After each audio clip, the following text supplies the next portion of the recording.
Welcome to all. इस video में हम जानेंगे कोऑर्डिनेट बॉन्ड्स के बारे में। इसे हम डेविएट कोवलेंट बॉन्ड भी बोलते हैं।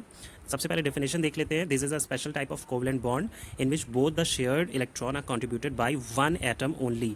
अब यहाँ पे जो बात गौर करने वाली है वो ये कि हमने कोवलेंट बॉन्ड में पढ़ा था कि जो शेयरिंग ऑफ इलेक्ट्रॉन होती है वो दोनों जो दो कंबाइनिंग एटम हैं उन दोनों के थ्रू होती है। फॉर एग्जाम्पल अगर हम कोवलेंट जैसे कि हमने पहले पढ़ा था कोवलेंट की बात करें अगर तो हाइड्रोजन की अगर हम बात करें तो हाइड्रोजन में जो टू हाइड्रोजन है उनके दोनों के आउटर मोस्ट शेल में वन इलेक्ट्रॉन होता है। फिर जब वो कंबाइन होते हैं तो यहाँ पे हाइड्रोजन बनता है। तो हम देख रहे हैं यहाँ पे जो बॉन्ड बनता है तो ये दोनों हाइड्रोजन के आउटर मोस्ट शेल में जो वन वन इलेक्ट्रॉन है उन दोनों के कंट्रीब्यूट उन दोनों की शेयरिंग से बनता है। लेकिन कोवेलेंट बॉन्ड में क्या होता है कि जो शेयरिंग ऑफ टू इलेक्ट्रॉन्स होती है वो दोनों कंबाइनिंग एटम के थ्रू नहीं हो रही होती। उनमें से कोई एक ही एटम जो अपना लोन पेयर ऑफ इलेक्ट्रॉन है उसको दूसरे वाले एटम के साथ शेयर करता है। ठीक है, इसे हम इस तरीके से भी डिफाइन कर सकते हैं कि कोऑर्डिनेट बॉन्ड एक तरह का कोवेलेंट बॉन्ड है जिसमें जो बोथ इलेक्ट्रॉन्स है या हम कहेंगे लोन पेयर ऑफ इलेक्ट्रॉन जो शेयर हो रहे हैं that are contributed by one of the two atoms. किसी दोनों एटम्स में से किसी एक के थ्रू ही lone pair of electron share किया जाता है। इसे हम कोऑर्डिनेट बॉन्ड बोलते हैं, डेविएट कोवेलेंट बॉन्ड बोलते हैं। ठीक है, अब कोवेलेंट बॉन्ड या सॉरी कोऑर्डिनेट बॉन्ड बनने के लिए जो उसके इस्टेब्लिशमेंट के लिए जो कंडीशंस हैं वो ये हैं। सबसे पहले कि जो दो कंबाइनिंग एटम हैं उनमें से किसी एक की आउटर मोस्ट शेल कंप्लीट होनी चाहिए। ठीक है, और जो दूसरा वाला एटम है उसकी आउटर मोस्ट शेल में कम से कम वन पेयर ऑफ इलेक्ट्रॉन कम होना चाहिए, यानी कि वन पेयर ऑफ इलेक्ट्रॉन की कमी होनी चाहिए उसकी आउटर मोस्ट शेल में। Now there is example of coordinate bond के कैसे बनता है। यहाँ पे टू एटम है, atom A and B. Atom A की आउटर मोस्ट शेल कंप्लीट है क्योंकि इसके आउटर मोस्ट शेल में 8 इलेक्ट्रॉन है। एटम बी की आउटर मोस्ट शेल में 6 इलेक्ट्रॉन है, तो इसको अपना ऑक्टेट कंप्लीट करने के लिए 2 इलेक्ट्रॉन्स की ज़रूरत है। ठीक है, अभी हम देखेंगे कि यहाँ पे क्या हो रहा है कि जो एटम ए है ये अपने 2 इलेक्ट्रॉन्स जो one loan pair of electron या 2 इलेक्ट्रॉन्स हैं वो बी के साथ शेयर कर लेता है। तो इससे दोनों के ऑक्टेट कंप्लीट हो जाते हैं। ए के आउटर मोस्ट शेल में भी 8 इलेक्ट्रॉन हो गए और बी के भी आउटर मोस्ट शेल में 8 इलेक्ट्रॉन हो गया। लेकिन जो बात गौर करने वाली है वो ये कि यहाँ पे sharing of electron is contributed by only A. तो यहाँ पे सिर्फ ए के थ्रू ही lone pair of electron share हो रहा है, इसमें बी का कोई भी कंट्रीब्यूशन नहीं है। तो एक ऐसा बॉन्ड जिसमें लोन पेयर ऑफ इलेक्ट्रॉन या 2 इलेक्ट्रॉन्स की जो शेयरिंग होती है वो दोनों में से किसी एक एटम के थ्रू ही हो रही होती है, उसे हम कोऑर्डिनेट बॉन्ड कहते हैं। कोऑर्डिनेट बॉन्ड को हम एक सिंपल एरो से डिनोट करते हैं, तो इस तरीके से भी हम कोऑर्डिनेट बॉन्ड को शो कर सकते हैं।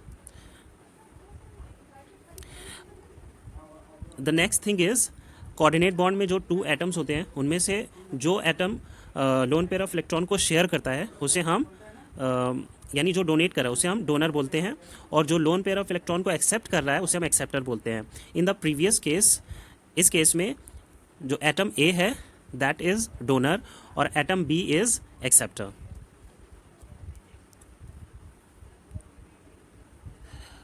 इसी तरीके से जो कंपाउंड बनता है in the result of coordinate bond उसे हम कहते हैं अ कोऑर्डिनेट कंपाउंड, या फिर उसे बोलते हैं एन एडिशन कंपाउंड, या फिर एन एडक्ट भी हम उसे बोलते हैं। There are some examples. तो सबसे पहले हम देखेंगे अमोनिया और बोरॉन फ्लोराइड का एग्जांपल देखेंगे। अब अमोनिया में हम देख रहे हैं कि नाइट्रोजन है और उसके साथ 3 हाइड्रोजन अटैच है। तो नाइट्रोजन के आउटर मोस्ट शेल में कितने इलेक्ट्रॉन होते हैं? नाइट्रोजन के आउटर मोस्ट शेल में 5 इलेक्ट्रॉन होते हैं। ठीक है, तो यहाँ पर 1 इलेक्ट्रॉन है, यहाँ पर 1 इलेक्ट्रॉन के साथ हाइड्रोजन और यहाँ पे 1 इलेक्ट्रॉन के साथ हाइड्रोजन कंबाइन है। और यहाँ पे हम देख रहे हैं कि 2 इलेक्ट्रॉन्स यहाँ पे अभी इसके पास ऐसे हैं जिन इलेक्ट्रॉन से इसने शेयरिंग नहीं किया है। तो ऐसे 2 इलेक्ट्रॉन्स जिनसे शेयरिंग अभी नहीं हुई है उन्हीं को हम लोन पेयर ऑफ इलेक्ट्रॉन बोलते हैं या अनशेयर्ड इलेक्ट्रॉन भी बोलते हैं। इसी तरीके से आप बोरॉन में देख रहे हो, बोरॉन की आउटर मोस्ट शेल में 3 इलेक्ट्रॉन होते हैं। तो इसको अपना ऑक्टेट कंप्लीट करने के लिए कितने इलेक्ट्रॉन्स की ज़रूरत है? It needs only it needs how many electrons to complete its outer most shell? इसके आउटर मोस्ट शेल में 3 इलेक्ट्रॉन है और यहाँ पर इसने 3 इलेक्ट्रॉन फ्लोरीन से शेयर कर लिए। तो टोटल आउटर मोस्ट शेल अभी इसके आउटर मोस्ट शेल में 6 इलेक्ट्रॉन है। इसी तरीके से अगर हम नाइट्रोजन की बात करें तो इसके आउटर मोस्ट शेल में 5 इलेक्ट्रॉन थे और इसने 3 इलेक्ट्रॉन हाइड्रोजन से यहाँ पे ले लिए। तो इसके आउटर मोस्ट शेल में 8 इलेक्ट्रॉन अभी हो गए। तो नाइट्रोजन की इस कंडीशन में ऑक्टेट कंप्लीट है और बोरॉन को अभी 2 इलेक्ट्रॉन की नीड है so that it could complete its outer most shell.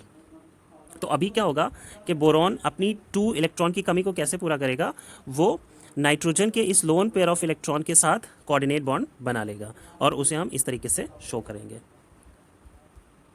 तो आपने देखा कि कोऑर्डिनेट बॉन्ड तभी बनेगा जब कंबाइनिंग एटम्स में से किसी एक की ऑक्टेट कंप्लीट हो, जैसे यहाँ पे नाइट्रोजन है, इसकी ऑक्टेट कंप्लीट थी, और बाकी जो दूसरा वाला एटम है उसकी आउटरमोस्ट शेल में कम से कम 1 लोन पेयर ऑफ इलेक्ट्रॉन की कमी हो।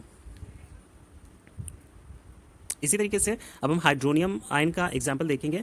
यहाँ पे नाइट्रोजन है और यहाँ पे हाइड्रोजन आयन है।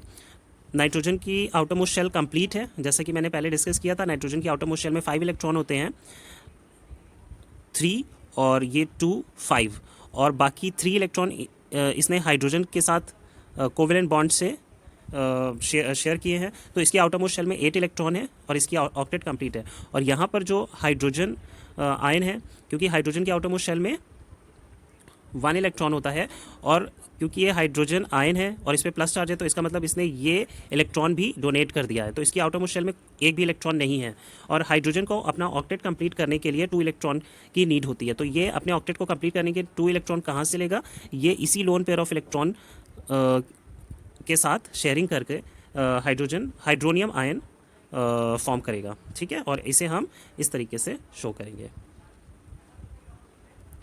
इसी तरीके से आप देख सकते हैं यहाँ पे हमने कोऑर्डिनेट बॉन्ड को एरो से शो किया हुआ है। Now there are some characteristics of coordinate compound.